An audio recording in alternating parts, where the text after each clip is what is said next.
Hey folks, welcome back.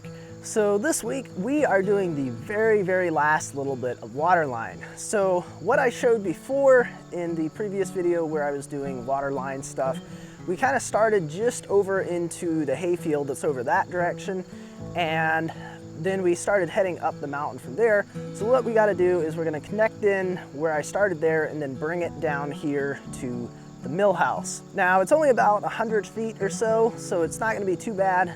We got to get it trenched, lay the line, we'll get in a valve assembly down here, and then get a frost-free hydrant hooked up to it, and then we'll have water all the way down to this point.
So the valve assembly that we have down here is a little bit different than any of the others that we did, because after we bring it down from 1 1/4 inch down to 3/4 inch, I'm putting in a T and then putting in a valve over here.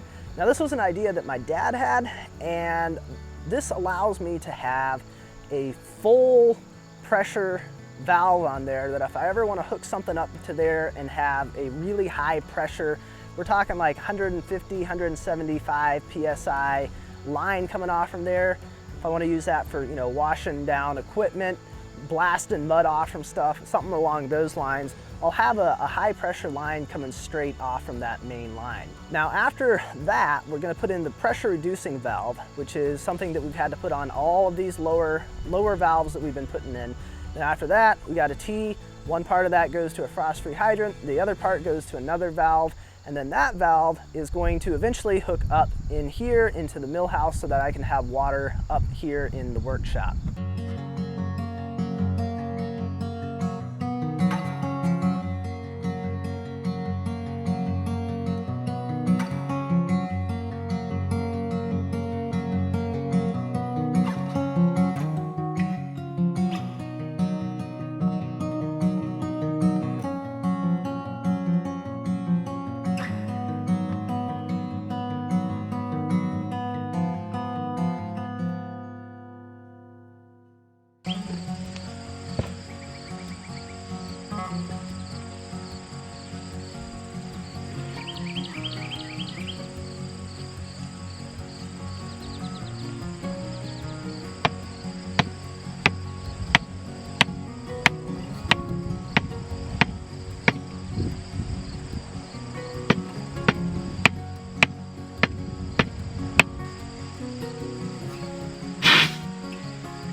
got some good pressure.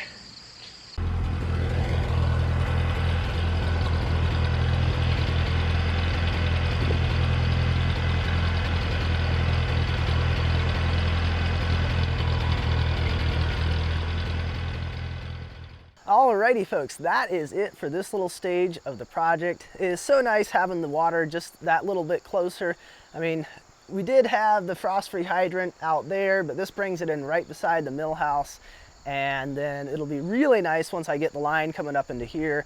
That way when I'm working on little projects and I need some water up in here, I'll just have that right on hand. As I think I mentioned before, kind of the next step with the rest of it is getting in the pads.